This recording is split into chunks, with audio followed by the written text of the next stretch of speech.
Hey, we're going to continue my small look at some of the few issues of Wizard that I have left. I did issues 7, right? Yeah, I went over this. I've only done one of these so far, and I was pointing out how I used to collect Wizard. I had all of them. I think I collected every one up until about the last year or two of publication. But for a time, Wizard was one of the greatest things I'd ever seen. Like, it was such a useful tool of information and art and interviews on creators and that type of stuff. So whenever an issue of Wizard came out, it was one of my favorite things ever. And I said this in the previous video that I had to get rid of almost all of them when I moved some years ago because it didn't have the space to keep them anymore. But I did keep like the first year's worth. And I figured we might as well, let's just go through the couple of them. And I did say this before, like I was kind of hesitant to go through any Wizards at all because everyone knows the Cartoonist Kayfabe channel, and they kind of built their channel to start on going through Wizard magazines, and they do it better than I ever will. But you know what? Fuck them. I'm going to go through them. I always thought that this was one of the coolest drawings ever. I thought then and I thought now. Some people would always kind of mock Bishop's like mullet hair, and I guess rightfully so, but man, did Portacio have a way of drawing it that just made it look awesome. It just worked. I always liked this big red scarf and kind of the shadowing on this. I actually met Portacio a couple years ago. He came to a local comic convention. I had him sign Wetworks #1 and then Uncanny X-Men 281. I think there was one other thing I had him sign. I can't remember. Really nice guy. He was talkative and, he'd kind of sit there and chit-chatted and bullshit. And he had black and white prints of this. And I wanted to buy one, but for some reason I couldn't get it. I can't remember why. For some reason I couldn't get the copy of it from him. But nice guy, and I just always thought this cover was awesome. It looked pretty cool. Somebody else doing a drawing of Bishop, but not quite as cool. It's just not there. That's the thing. Sometimes you can have characters that one artist draws them and they look amazing, but you take that exact same design and hand it to somebody else and they just don't have the same vibe and it just doesn't work. Basic table of contents.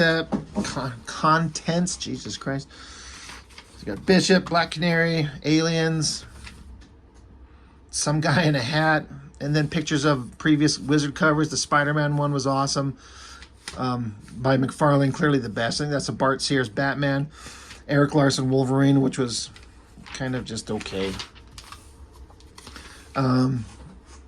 Always had the letter from the publisher. Gareb Shamus, Chucklehead. Nothing in there. Man, I've said this before, but there was nothing about these Valiant comics that looked even remotely interesting. I mean, I understand Dave Lapham is a good, respected artist, Rubenstein, all of the creative teams, like, they're respected guys, but they look so boring. So an interview with Portacio. Like I said, I did meet him, and it's just seeing this picture of him, I mean, for obvious reason, this is 92, early 92, so he looks so young. Obviously. There was some interesting information in the interview. They start out asking him, what does he see different about the comics market as opposed to years ago? He basically says here that it used to be that the market was run by characters. Like, X-Men were awesome because they were the X-Men. And the book would sell because it's X-Men, is what he's getting at. But now he's saying that it seems like there's a shift to the creative teams. The artists and the creators are the ones that making the books be in the top 10. He's not wrong. He's talking about, sales on books.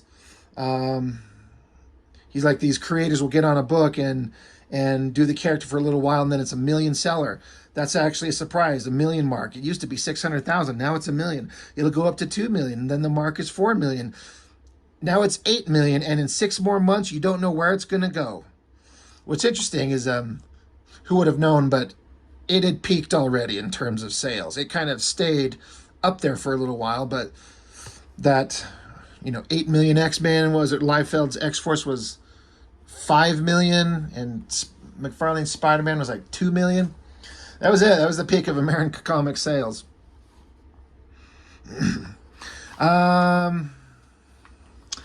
There was a couple other interesting things here. It talks here about how did he break into the business. He says, just like everyone else, I got a portfolio together, samples of storytelling, samples of superheroes, sample of normal people, samples of normal buildings, fantastic ships. Brought it to a convention and showed it to editors, and he got a job. They're like, which convention? He said it was the 1983 San Diego Con. He met Carl Potts, Marvel editor, and he was hired on the spot. So that's pretty awesome. I mean, I don't think that shit happens anymore.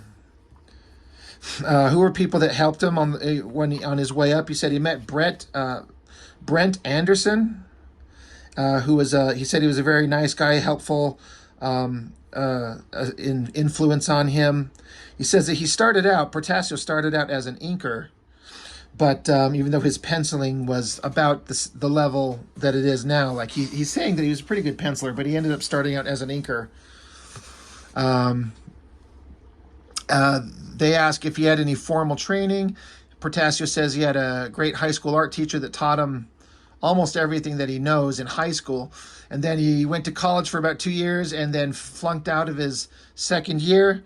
And then 3 months later, he landed the job drawing comic books. So, I mean, damn. They said, why did you choose comics? Why not a job in advertising? Portacio says he was 21 and he needed something to do with his life. He wanted to do something in art, but he didn't really know where he was going or what he was going to do. So a cousin told him that in 3 months there's going to be a comic convention. Take your artwork there, and then boom, he got a job. It's crazy. He talks about how Mike Baron was on The Punisher, and Mike Baron was very helpful with him in keeping his stories going. He was very on time, very professional, and that Portacio learned he was pretty much honing a storytelling craft. So he just concentrated on telling the story that was given to him, even if Mike did ask for any suggestions or anything like that. I was just basically he was learning on the job, and Mike Baron on Punisher was a big help to him. They ask him here, are you more comfortable working on a single character like the Punisher or a team book like X Factor or X-Men? He does say something that I think is interesting here that is important. He said, his first book he worked on was a single character, and a deadline crunch gets to everybody. And then when you start drawing a group book with 7 people every month, it can be a grind. But he says he doesn't really prefer one way or the other. What is important to him, he says, right now it depends on the writing. If I like the stories and if I like the characters, whoops, shaky camera. If he likes the characters and the stories, he's on board. He's good with it, which I think is an important thing to kind of understand. It seems to me like if you're enjoying the work and you're inspired, you're kind of like gung-ho to do the job. Now, I'm not saying like I don't work in comics. I mean, I draw, but so what the hell do I know? But I think it's a pretty safe assumption to say, like anybody can relate, like if you've got a job to do, but you're inspired and you're happy and you're enjoying it, even a hard job is fun and you get it done. That's basically what he's saying there. They asked if he was a fan of the Uncanny X-Men prior to working on the book. It says, he says, a little story got around that I was called up a week before Jim to do a little fill-ins on X-Men. I turned it down because at the time the X-Men were made up of Storm, Wolverine, and Colossus, and I didn't know those people. I grew up with the X-Men of the 60s, the original team. So when the Uncanny X-Men job was offered to me, which was at the time, God, that sound, somebody wrote this weird. Oh, okay, I get it, sorry. So when the Uncanny job was offered to me, which was at the time of X Factor, I jump on that because it was brand new, and fortunately the book I'm working on now, Uncanny, is comprised of most of that original team. So he's saying how he was happy to jump onto Uncanny X-Men eventually because it contained a big chunk of the original X-Men characters that he likes the most. So that's awesome. They ask here, how do you get along with Jim Lee? He's like, oh, he's a pain. Actually, it's interesting about our relationship. We're both not very competitive artists, but if he does a particularly good drawing on any particular day, I might grind down and try to outdo him. He says, the wizard asks, that's my next question. Do you guys strive to outdo each other every month, or is it kind of a do your own thing, don't worry about the other guy? Portacio says, actually, for the most part, we are on alternate schedules. When I'm drawing, he's up writing a plot or finishing up some other stuff. And when he's drawing, I'm doing something else. There are times when we're doing stuff at the same time, and if he'll do something particularly great, he might hold it up. And if I do something particularly great, I'll hold it up, and we'll both be trying harder. So I like that. Being in a studio space, and you're trying to, there's someone over there doing really good work, and it pushes you hard to do your best work. So you're pushing each other, you're motivating each other. That sounds fun, actually.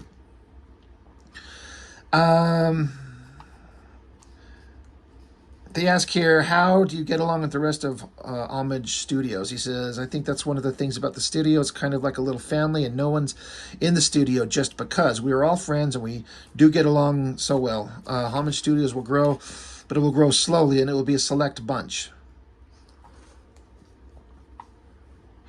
They ask here, how did Homage Studios get its start? Portacio says, we all started getting bored drawing by ourselves at home. You wake up and you walk 3 feet to your drawing table and you draw, and your bed is right next to you, so anytime you get tired, you lay down in your bed, or there's a TV or the phone or the computer or something else. So we met early and decided, hey, let's get a place. Scott and I already had our houses over here, so we kind of outvoted Jim to get to set up Homage Studios here in San Diego, but as it turned out, it's all for the best. So that's kind of fun. Again, I think the idea of being able to go to a workspace and be surrounded by all these other creative people, ideally, in best case scenario, it's a very inspiring place as long as you're with good people and you're treated with respect and respect the workspace of everyone else and just kind of inspire and teach each other. That sounds like a great experience. But on the flip side, sometimes working at home in your own quiet space with no distractions, and your own kind of music and your tunes, I can see the upsides to either way. They ask, what kind of artist does he admire? He says the artists that really got him excited were from the 60s. Neil Adams for his realness and his realistic approach to lighting. Jack Kirby for his fantastic creativeness. He has the most creative mind I've ever seen, and his drawings are explosive. And Gil Kane, his structure, his validity of drawing of anatomy. Those three people inspired me to come up with the style that I have, if you can call it a style yet. I do like a lot of people today, like Mignola, Sienkiewicz, Golden, but those other three are the still paramount in his mind. So that's awesome. That's interesting. Those are all great artists. Obviously, you can see how that would inspire this generation.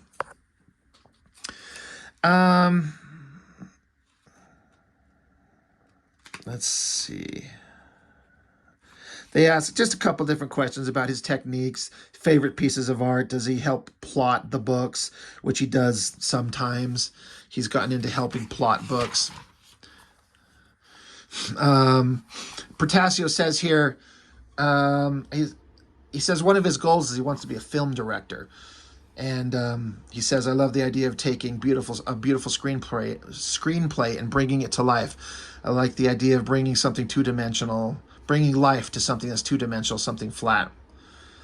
They ask, where are you going to go from here? You plan on doing full writing in the near future? He says he's had a lot of fun writing, getting to know these characters. His first love is still drawing. Any characters he'd love to work on. He says he's a person of extremes. He says, my favorite characters have always been Deathlock and Silver Surfer, two extremes. Silver Surfer extremely good, Deathlock extremely bad. But both of them have one fine point in common, is that they're both still basically human, and they're in these drastic situations where everything's stripped from them and they have to learn to survive. And I like that idea. And I don't know that I've ever seen Portacio. I don't think he's ever worked on Deathlock or Silver Surfer. So that's actually kind of interesting. I kind of suspect Portacio would do a badass Silver Surfer, because Portacio does crazy, like, muscular anatomy, and boy, does he do shiny metallic looks really well. So that would be great. They ask him here, what's his favorite X-Men?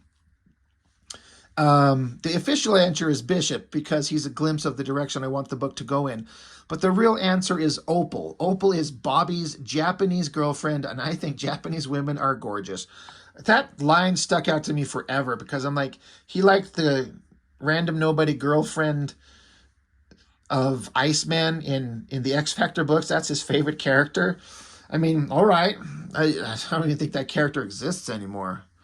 They say in Uncanny X-Men 281, you killed off a bunch of major characters. Are they staying dead, or are they going to be coming back? He says, hey, it's Marvel Comics.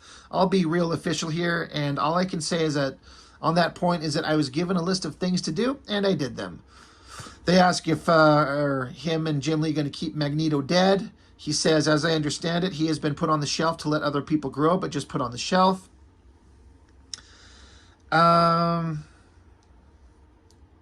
They talk about here how in Uncanny X-Men 201 and X Factor 68, both dealing with Cyclops' child, Nathan Summers. What do you know of the rumor concerning his being Cable? So this is kind of right when that, I think it just started out as a rumor. I don't believe for a second that it was ever in the works. I mean, I think this is just something that kind of just formed on its own. But the idea that Cyclops' son, who got sent to the future, ends up being raised in a far future and becomes Cable, and Cable comes back in time, and there he is. But I don't think that was ever planned out that way. I don't think it does at all. They say here, what are your plans with Image Press? There's Liefeld's Youngblood, McFarlane's Spawn, and Jim Lee's Wildcats. What about you? So this is an interesting time when they're doing this interview where the full lineup of Image Comics had not been announced yet. And it's just Rob, Jim, and Todd are going off to do Image. What about you? He says, well, I've been offered a position in the company to join that lineup. I haven't made a decision up until this point. The only thing I can say is it seems like the top 10 is shifting towards that direction. I might have to follow. It does entice me to create and own my own characters, however. I've been so busy on Punisher, X Factor, and Uncanny, I really don't know what I want to do. They asked, do you have a book, a name, a team in mind? He says, I've always wanted to do a Conan type story. The idea of a man struggling to survive. The universe they're talking about is a superhero universe.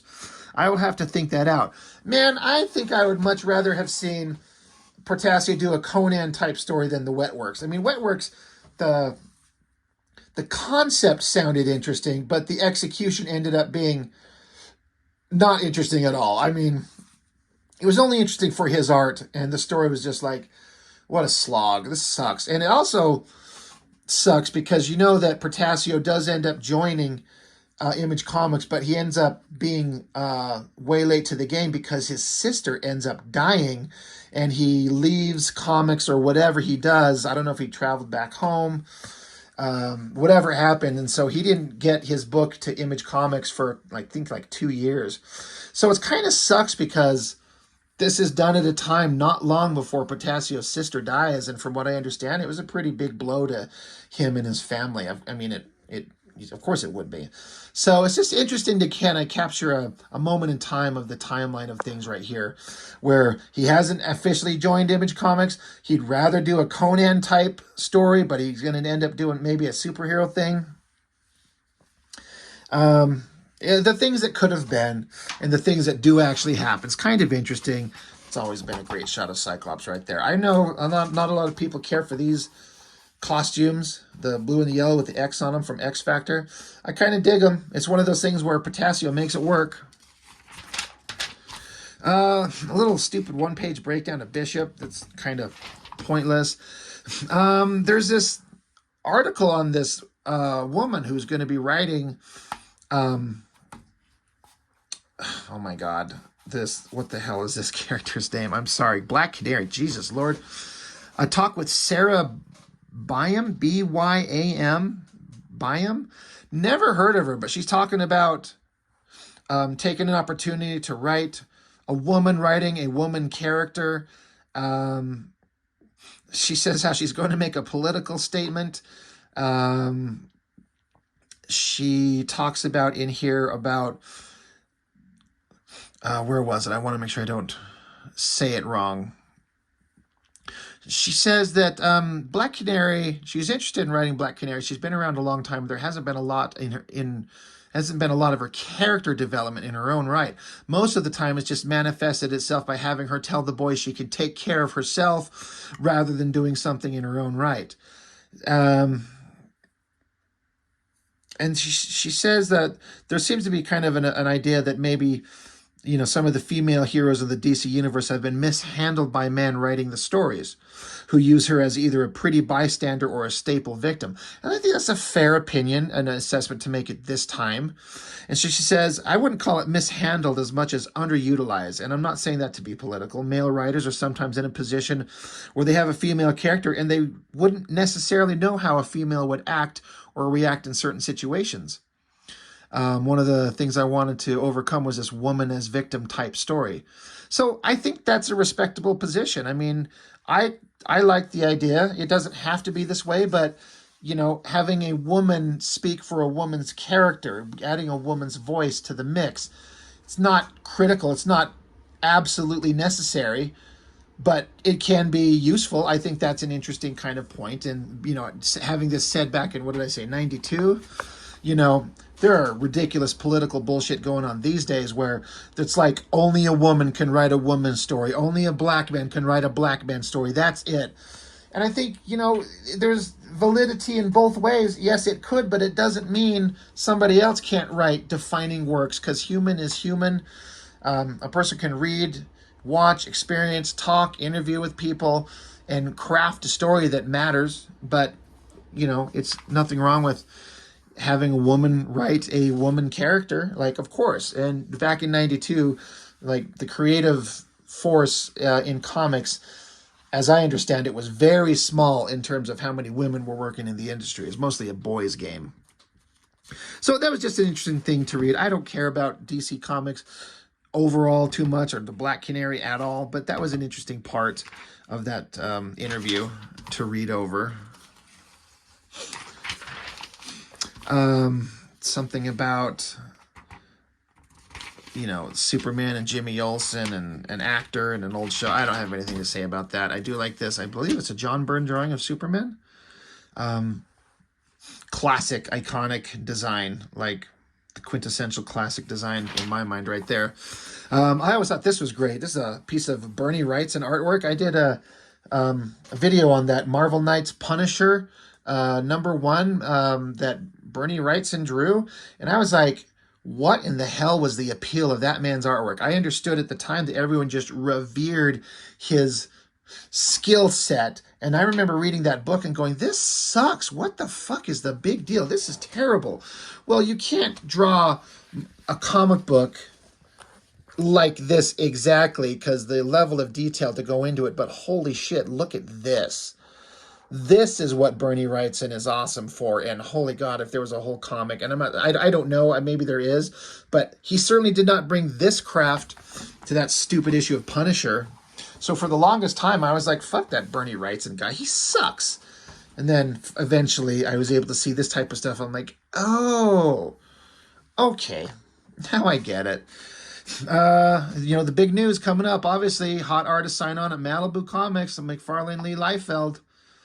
Wildcats, a superhero team. Youngblood, another superhero team. Spawn, a single character. And the return of McFarlane. Talk about a potential Terminator 3 movie, which wouldn't come out for years, and every subsequent Terminator thing would suck shit. Valiant Comics is boring. Mark Bagley leaves New Warriors. A potential Venom movie. That would come out for, 3 more decades? I don't know how they could do a Venom movie with the special effects back then. Maybe they could have. An article on Freddy Krueger. I'm not really a horror movie guy. I know I like some of them, but I don't really give a shit about that. I couldn't imagine a spread and a design on an article that looks more boring than this right here. I don't even know what it's about. I don't give a fuck. I'm not going to read this. It looks boring. It looks like a accounting kind of thing. I don't know. Who cares? Palmer's Picks. I'm not going to touch this because I avoided it because it was always, as a kid, I was too stupid to realize that he was pointing out other types of comics that exist and a new way of thinking beyond the superhero comics thing. But as a kid, I didn't give a fuck. I wanted X-Men, Spider-Man, all that type of bullshit, and I didn't care about this. And if you want to have any kind of breakdown of the good things that are in Palmer's Picks, which is apparently always good stuff, go watch the Cartoonist Kayfabe guys. They go deep on Palmer's Picks every time because they talked at length how they were getting bored of comics as young readers and they wanted something different. And this guy would point them in the direction of shit they didn't even know existed and introduce them to all kinds of new works. I was never that smart to do that, and I'm like, this looks stupid. That's not Wolverine by Mark Silvestri. Why the fuck would I read that? So, like I said, I'm not too bright. Aliens 3, man, was I excited for this. You bet your fucking ass I was excited for this, and you bet your fucking ass it was like a giant train wreck. Not as bad as some of the other movies would be, but mostly, I mean, I think I'm speaking for everybody when I say it was such a betrayal to Aliens 2, or, you know, Aliens, the second movie, the Cameron one. It's like, Aliens is a perfect horror movie. The first one, Alien, and then Aliens by Cameron is a perfect action movie. It's timeless. I can watch it anytime it comes on. It's so great. All the sacrifices that all those characters made and that Ripley and Newt survived hell, and Hicks barely made it out alive. And then they just kill them all off in Aliens 3, especially the Hicks, Newt, and Bishop right at the beginning of the movie. Just done. Especially killing of Hicks. It was so I was so mad. David Fincher, I believe, is the one who made this movie, and he makes great movies, but man, what a fucked up waste of an opportunity. Now, if you kind of subtract all your knowledge of the previous Alien franchise and just watch this by itself, it's interesting enough. But man, was that frustrating. Yeah, what a waste of time. Wizard Comic Watch. It's funny because Warlock and the Infinity Watch #1's coming out following the Infinity Gauntlet, which was a great comic series. So, oh my god, his first appearance must be a big deal because he's a big character now. No, he wasn't. I like this. I've been doing the classic X-Men books, number 39. Probably my most personal favorite because it was the first time, or one of the very first times, where I got to see what a badass Wolverine could be. I love that cover. I love the story in there by Claremont and Byrne. It's just so good. But what was also especially awesome about that one is there's a short backup story in there by Jim Lee, who was clearly like the biggest artist in the business with 8 million sales on X-Men #1. So some of his earliest work in the back of that book. I love it. That's one of my favorite books. I see that cover, the black background with the bright yellow costume and the blue on the bad guys, just works so perfect. It's so good. Man, that Valiant Comics was buying up a lot of ad space. And, you know, I look at it now, and Barry Windsor Smith's artwork is interesting enough in its own right if you're just looking at it in terms of art, but Archer and Armstrong. Here's a fat guy in a ridiculous outfit that looks like he's got a wife beater on and some trench coat and baggy-ass pants and stupid snow boots, and then some scrawny-looking angry kid with the laser. Like, there's nothing there that makes me go, I've got to read that. I don't know. Maybe it was well written. I'm not speaking to the story. I never read it, but I'm just like, you got to grip my attention. And that looks boring. Archer and Armstrong, I'm out. And then Unit, like, here's a guy in a little skirt and a guy with the radiation symbol and Cyclops' visor and not quite Iron Man. And then as a kid, I'm like, no, don't care, not watching. Amazing artists. These are always interesting. Young me. So, like, again, 92. So I was like 14 years old or so.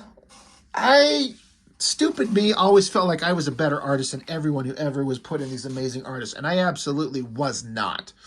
I didn't even come close to a lot of these things. But young me was like, because I couldn't understand, like, these are just amateur artists trying to learn and grow. I'm like, they don't look as good as the guys doing Image Comics or X-Men, all those artists. So this is a bunch of crap.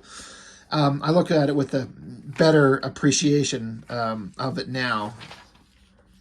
I like the ones that are more original rather than like the copies of artists. Like, that's a McFarlane. I think that's a Jim Lee ripoff there. That's a Jim Lee ripoff.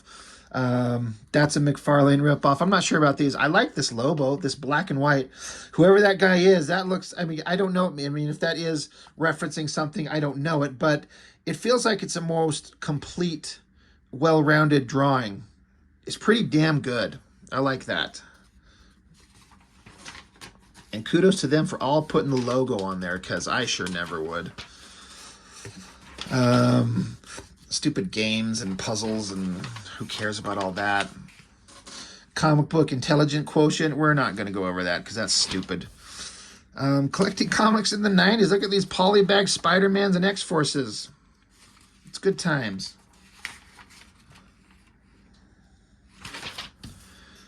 Stupid grading your comics. Lobo's Back #1 by Bisley and Giffen. See, that black and white artwork. I did a review on, I think, the mini-series it was, and I was having struggles with the coloring in it, and a lot of you in the comments explained how the coloring worked and why it kind of sucked. But I'm saying if this was the black and white artwork, that would have been way more interesting to me. I just think his artwork works better that way. Excalibur, that's another one of those books I just did not understand. I was not a fan of Alan Davis. I didn't really care. And none of these characters I cared about outside of Kitty and Nightcrawler. And I was like, why is Kitty and Nightcrawler off in Excalibur? Who cares about Union Jack guy and whoever the girl is and this other fake Phoenix girl? I don't know. I mean, I know who they are now. I can't speak to them. I've never read an issue of Excalibur ever. But I was always kind of bummed out that Nightcrawler and Kitty Pryde were over there because they were awesome X-Men characters. Yeah, okay, yeah. The first issue I did of Wizard was #6. I was going to say I don't have 7. That's what, because I got 6 and then I jumped to 8. But I got that Hulk issue.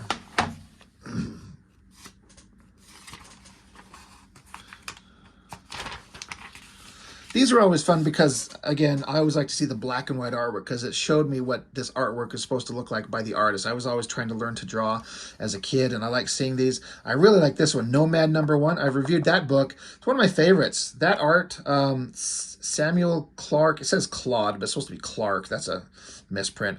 Hawbaker, great illustrator. Really good. I just don't think he could keep up with the demands of a monthly title because he put in a lot of effort. I wish I knew what happened to him, where he's at, what he's doing. He was really, really good. But I like seeing all these black and white pieces of artwork. It's really cool. February '92, Top Comics, X-Men, X-Force, Cage for some reason, Spider-Man, Youngblood. There starts Image Comics right there. Punisher Warzone, Marvel Comics presents Wolverine, X-Factor. I mean, not a surprise. Oh man, I can't turn these pages. What the hell? Turn.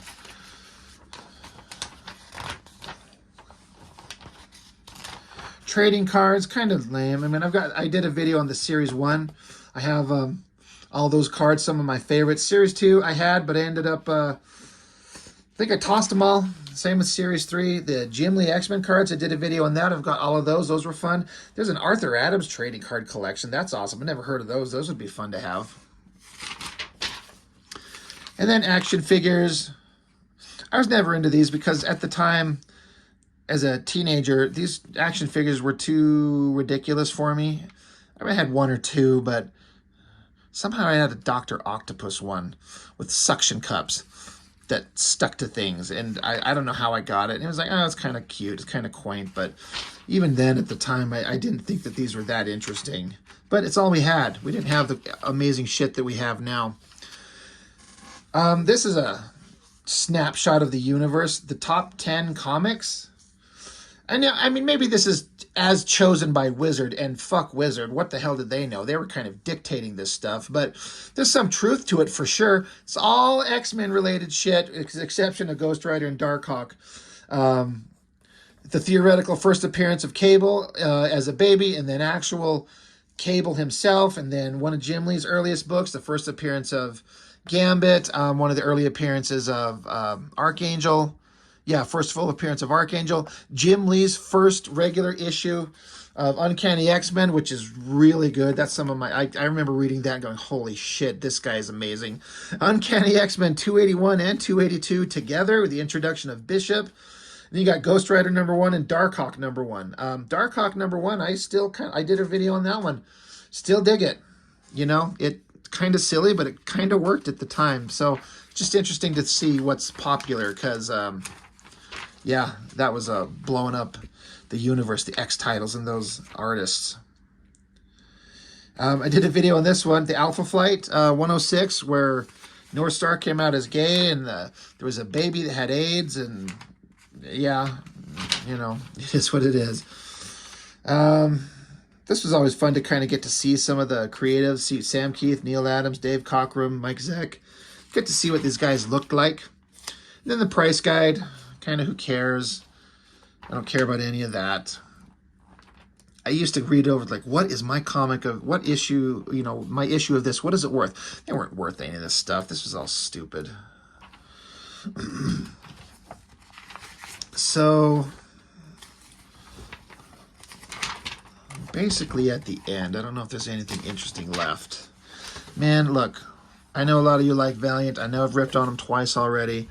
You could not possibly conceive of a more boring cover than that. Just have him standing there, just kind of flexing and posing and pointing his arm against a wall with a bunch of pock marks in it from getting shot. Like, the drawing is pretty sound, but holy boring motherfucker of fucks. What is that? That is stupid. Like, it's just so boring. And I understand, like, what I hear people shout out about Valiant is like, but the stories were so good, especially compared to the Image Comics bullshit. And I'm sure that's true. But I mean, when you see a cover like, look at that Frank Miller Wolverine. Holy shit, is that exciting. There's a Terminator, like Murderous Machines. Or how about, I mean, at least you got Superman bursting through a wall. How about Wolverine and Spider-Man, you know, in a deadly battle, like they're fighting each other, and Wolverine's going after him, like cutting the gravestones apart, just trying to kill Spider-Man. I passed up one that, son of a bitch, you know, Wolverine, or rather Sabretooth fighting Spider-Man. Like, how about that for an exciting cover? Namor, like blasting out of the water, excitement, energy, power. Excuse me. Or you could have Exo Manowar just standing there, boring as fuck. Come on. Anyway, sorry, I don't need to waste all my time on that. Shows and convention. I would always check to see if Utah was on here, and it absolutely never was. I'm glad that's changed. And then magic words, just kind of the same, like sucking off of Wizard and comics and all that type of stuff. No big deal. Letter art's always fun. Liefeld ripoff of Shatterstar. Jim Lee ripoff of Gambit. I'm pretty sure I've seen that Wolverine somewhere. And those are both Jim Lee ripoffs of Archangel and Beast. But still, fun. Anyway. Wizard, number 8. It was great fun. It become kind of a shit show in a couple years, but it started out as a great source of information. And I had a great time with them, and I really loved them. So that's all I've got for now. Thanks for watching. See you next time.